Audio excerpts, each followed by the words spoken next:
Well, hello, everyone. I'm James Dobson, and you're listening to Family Talk, a listener-supported ministry. In fact, thank you so much for being part of that support for James Dobson Family Institute. The following program is intended for mature audiences. Listener discretion is advised.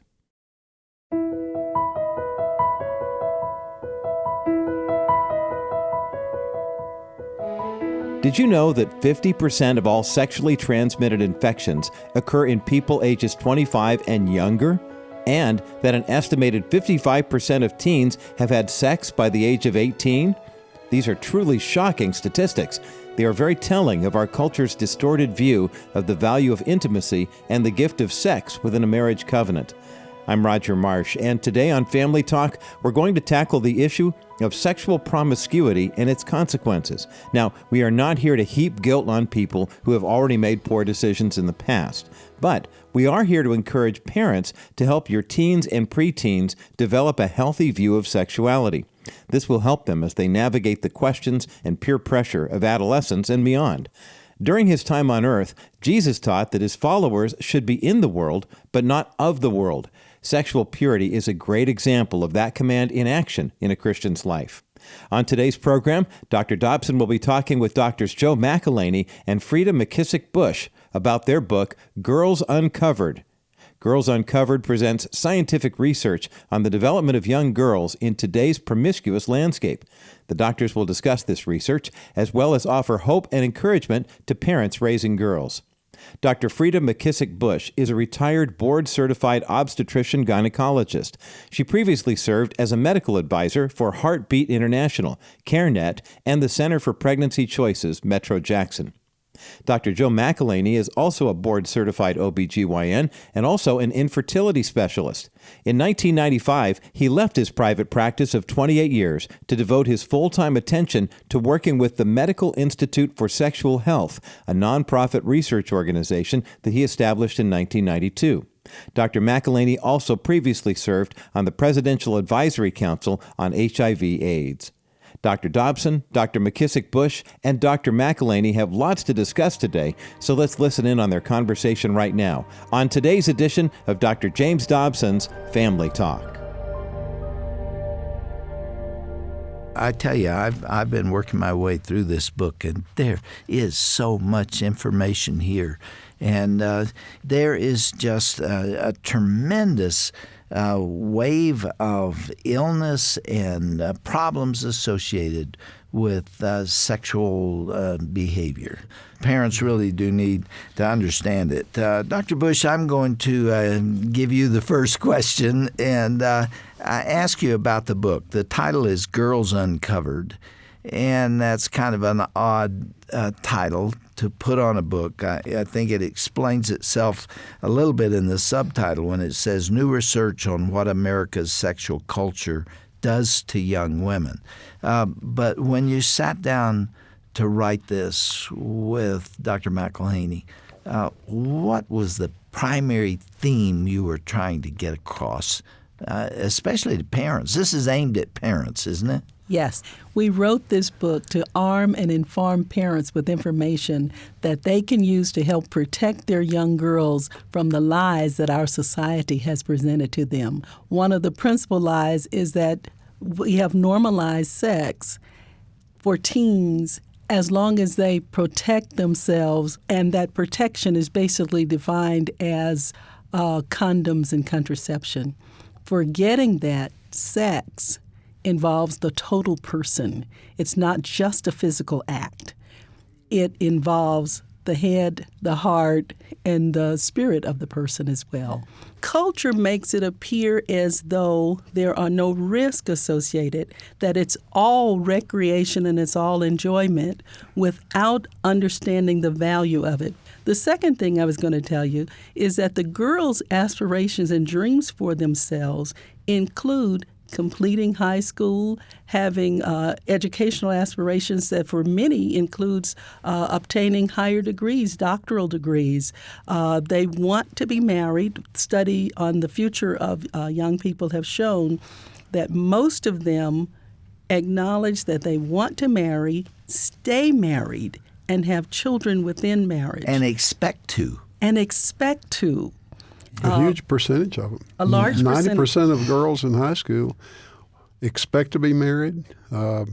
Essentially, all of them expect to have the same husband the rest of their lives. It's phenomenal that almost all girls want marriage. And yet, we know that one of the ways to sabotage that is to get involved in sexual activity early, to have multiple partners, because you're not only putting yourself at risk physically for sexually transmitted infections or for out-of-wedlock pregnancy, but you're also becoming emotionally involved, and you're injuring or damaging your ability to sustain a long-term relationship when you're ready to begin one.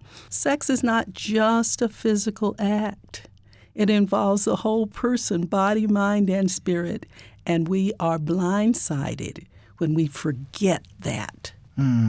Well, Joe, the hopes and dreams of young girls are being lost. The possibility of achieving what they really want, which is to be loved and be loved for a lifetime by one partner. That's right. That is undermined by what's happening in the culture today. Yeah, it really is. The Medical Institute's been accumulating data and information about this specific thing for a long time. And, for example, as far as the desire to be married, which 90% of the girls in high school want, and actually about 90% of college girls want too, the data clearly shows that if they cohabit before they marry, they're more likely to divorce than when they do get married. So they're undermining their whole future by the cohabitation, and there are more girls at that age around 20 who are cohabiting than there are who are married. So the movement in our society is in a direction that would undermine those desires that are so important to young women. Mm-hmm. That's really why we named this book Girls Uncovered. Well, describe that. What's the meaning of that title? What society's always done in the past has been to protect young women's sexuality, because it's so important to the tribe, for example, that their young women to be able to reproduce. Otherwise, the tribe would die out. And the same is certainly true for all of society. Western culture now is the first society that has abandoned that role of protecting the sexuality of their young women. And essentially, we are leaving girls uncovered, unprotected, naked, before the desires of guys, before their own inherent desires to be involved. So, like Freda was talking about, we all desire to be hugged and loved and to have sex, even most of us. And yet that desire and the future good potential in our lives for that is being destroyed by the way it's been distorted by Western culture and modern society. The level of immorality now compared with 20 years ago is what? Compared to 20 years ago, it's dramatically changed. I'll give a couple of statistics, and Freda may have some that just are still startling to me, but 70% of 18-year-olds have had oral sex. 50% of college kids have had oral sex in the past 30 days. About a quarter of college kids that have been involved sexually have had 6 or more sexual partners. I mean, you're right. It's really a sexual promiscuity. And they consider it to be a normal thing because society keeps telling them if they have the desire to be involved sexually, they're repressing themselves, they're naive, they're hurting their own psychology not to be involved in sexual activity. And they're not being told about the disease and infections that come along with that. If you have 6 partners, like you just mentioned, mm-hmm. in the college years, mm-hmm. you have a sexually transmitted disease, don't you? Yes. The risk of you getting infected goes up with the number of partners and the earlier that you start having sexual behavior, because that also is going to increase your partners. But the latest statistics from the Center for Disease Control states that 50% of the STIs in the United States are in 15 to 19-year-olds. Now, what's interesting about that is 15 to 19-year-olds only make up 25% of the population.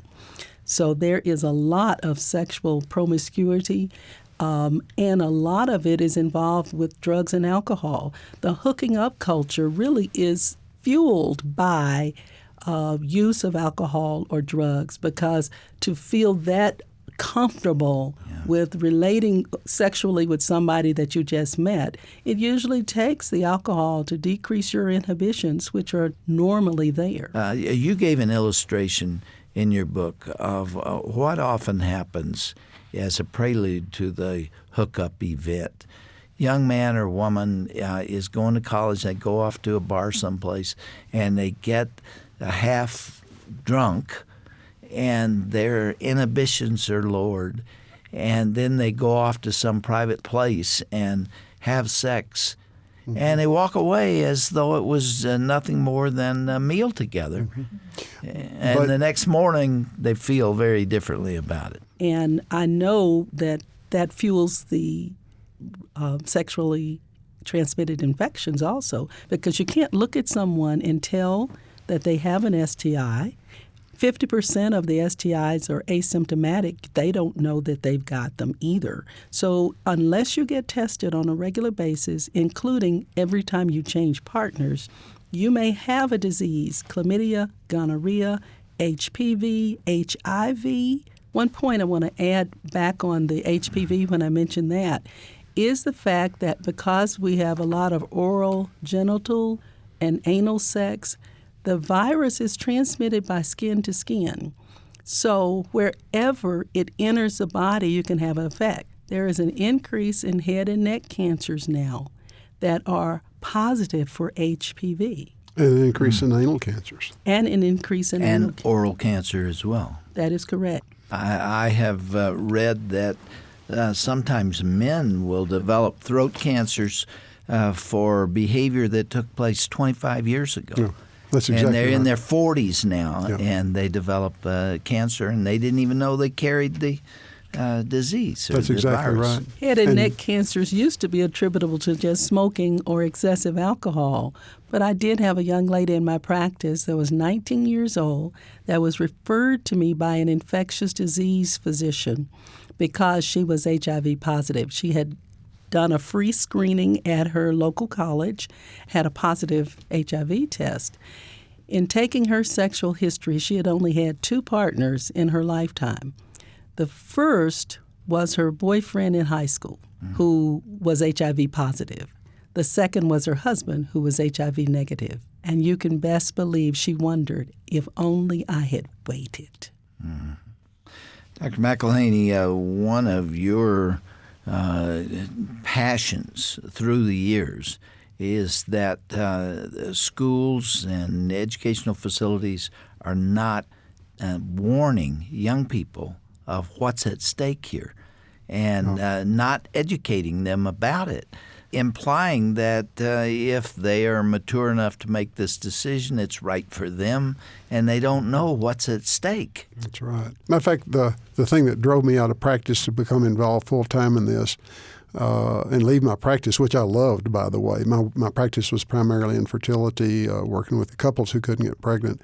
But when I started seeing how many of those infertile patients in my office had become infertile because of sexual involvement back in high school or college, mostly from chlamydia, it just really bothered me. And I started looking at our medical literature. We weren't having articles in our journals about prevention, even though the American Society for Reproductive Medicine said that the most common reason for a woman to be infertile was sexually transmitted disease. We still weren't having research studies reported and done to prevent it. I just felt it was so unfair that young women not be told that their sexual involvement back in high school or college could hurt them. And as a matter of fact, this was back in the 80s. Almost all the sex ed programs were saying, just use condoms and you're fine. 98% prevention. If you use your condoms, you're okay. We knew that wasn't true. As a matter of fact, the Texas Department of Health criticized us for saying that condoms were not that effective. And yet the data since that time has proven that we were right and that the Texas Department of Health and other health departments were wrong about what they were saying. Have they admitted that? No. They still don't tell the truth. They still are not actively teaching how much condoms fail. They still are saying kids are going to have sex. The best we can do for them is give them condoms. And this is part of what we're saying about the fact that our society is not giving good guidance. It's leaving our girls susceptible to the diseases. It's leaving them susceptible to the emotional impact, and it's leaving them susceptible to damaged marriages later on, because we're not really teaching them what the truth is about healthy sexual involvement, which is in marriage and really having only one partner for life as much as possible. Before we started this program, I prayed about this broadcast because I feel so strongly about it. And I worry about the parents whose kids are involved sexually, and they're worried about it. The culture is taking them to hell, and they find it so difficult to do anything about it, or at least they fear they do. This book can help. And in my prayer, I said, Lord, frankly, the challenge of this interview, and I hope it will continue next time, is there's so much in here. How do we get this across to parents? I mean, the statistics that you have in here are shocking and alarming. You almost want to reach through these microphones and grab people by the shirts and say, listen to us. This is critically important. The future, the hopes and dreams of your girls and boys, but especially girls, because they pay the biggest price for immorality and for the behavior that you're talking about here. Think of a 17 or 18 or 19 or 20-year-old girl who hasn't really tasted life at all, and marriage is probably in her future, or at least she hopes it is, and that's going to change everything. That's right. What's the percentage of girls that have a sexually transmitted infection of any kind? Of all of them together. I mean, you take syphilis, gonorrhea, chlamydia, herpes, on it goes. Well, we do know that 50% of the STDs in the United States are in young people, 15 to 19 years of age. So I'm not sure how they would extrapolate into a girl, but I can tell you that one of the fastest growing HIV-infected age groups is also 15 to 24-year-olds. So some of the diseases don't have symptoms, and you can cure them. Some of them you cannot. About 20% of Americans have herpes infection. 10% of sexually active teens are infected with chlamydia. About 50% of sexually active people are infected with human papillomavirus. So you really could say almost all young people who have had sex with more than one or two partners are infected with a sexually transmitted infection of some type. It will happen to you. Essentially. Right? I mean, if you sleep around just a little bit, it will happen, and you'll find yourself with one or more infections. Yeah. Well, what this means, in effect, is there's not only misinformation out there, but there are lies. We can talk about there. what the media says and all right, tell me, what are the lies? What are the myths? Let's call them myths. Let's start off with the first one that Freda was bringing up, and that is that condoms will protect. The chairman of our board for many years was a guy named Dr. Tom Fitch, a pediatrician in San Antonio. Great friend. And he's a great friend of all of us. And matter of fact, we call him the condom king. His wife doesn't like that very much. But he really is. He knows more about condoms than anybody in the world, literally. And it just drives him nuts when he sees in the media that the statement that condoms protect, because they do not protect. They may reduce the risk for someone if they will use the condoms consistently and correctly, which is mostly a lab thing. The second lie, and they are lies really, and that is that all a girl has to do is use contraception and it'll keep her from getting pregnant. Even for married couples using birth control pills on a regular basis, there is about a 6% per year pregnancy rate using birth control pills. Now, teens don't use them nearly as well as married women do. Then there's the lie that these things really won't hurt. And I think that's one of the worst lies, because they hurt not only, as we've talked about with sexually transmitted disease, they hurt with out-of-wedlock pregnancy. And one that we haven't talked about yet, but I think we probably will before this is over, is how they hurt the emotions of the young person. Those are lies to say that young people can be involved sexually and it doesn't hurt them. And then finally, I think that it really does hurt them spiritually, and we mentioned that before too. Yeah. Dr. McIlhaney, talk about the consequences of abortion. And there's another myth that is bandied about, that there are no consequences to abortion, but we now know that's not true. Yeah, I think you're familiar with an organization called the American Association of Pro-Life OB-GYNs. About abortion, that organization is very much like the Medical Institute is about sexually transmitted disease, pregnancy, and all these other things. They have the best data out there.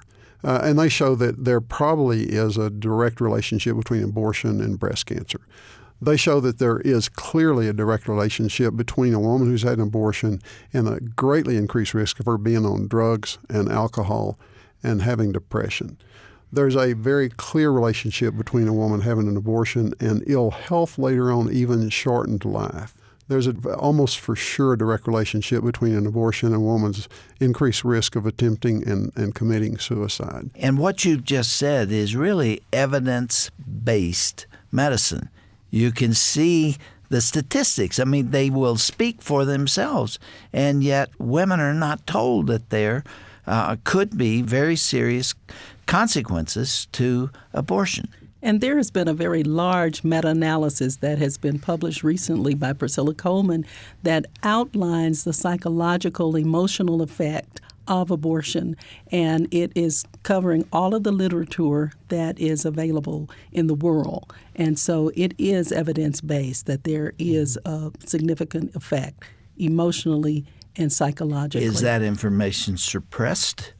That information is not supported in the news media, though medically journals, it is peer-reviewed, published information.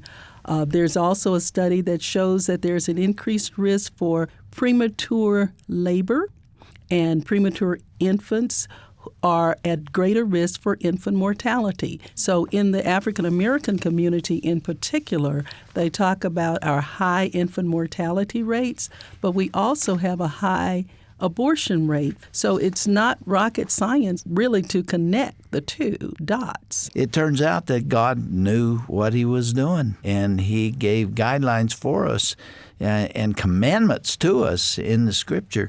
I'm looking at 1 Thessalonians 4, 3-8.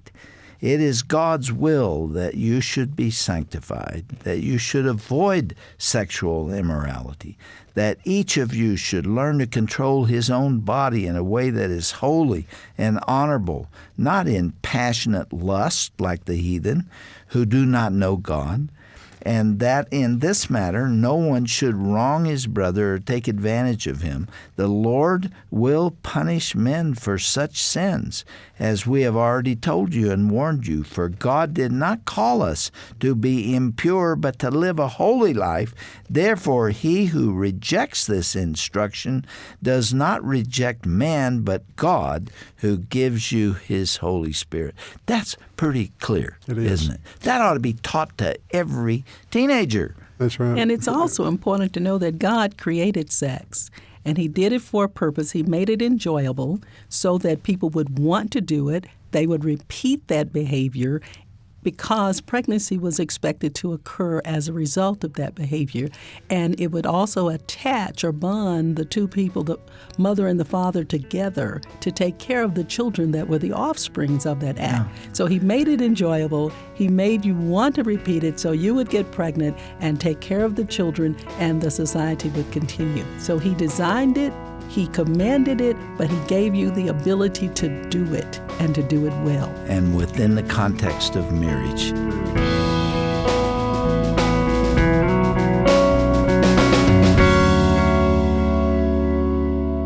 A sobering conversation today here on Family Talk, featuring Dr. Dobson and his guests, Dr. Freda McKissic-Bush and Dr. Joe McIlhaney.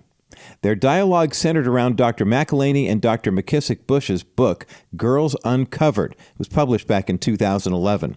You won't want to miss part 2 of their discussion, which will be airing tomorrow here on Family Talk. Now, if you'd like to learn more about our guests today, their books, and their work in the medical field, please visit our broadcast page at drjamesdobson.org/ broadcast. That's drjamesdobson.org/broadcast. While you're there, you can listen to any part of today's program that you might have missed. You can also request a CD copy of this two-part broadcast as well.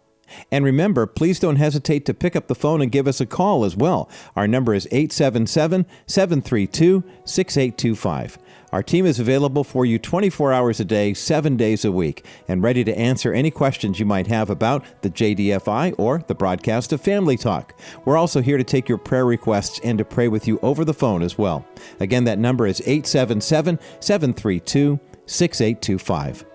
Thanks so much for joining us for today's edition of Dr. James Dobson's Family Talk. And make sure to join us again tomorrow as Dr. Dobson will conclude his conversation with Dr. McIlhaney and Dr. McKissic-Bush. Until then, I'm Roger Marsh. Hope you have a blessed rest of your day. This has been a presentation of the Dr. James Dobson Family Institute.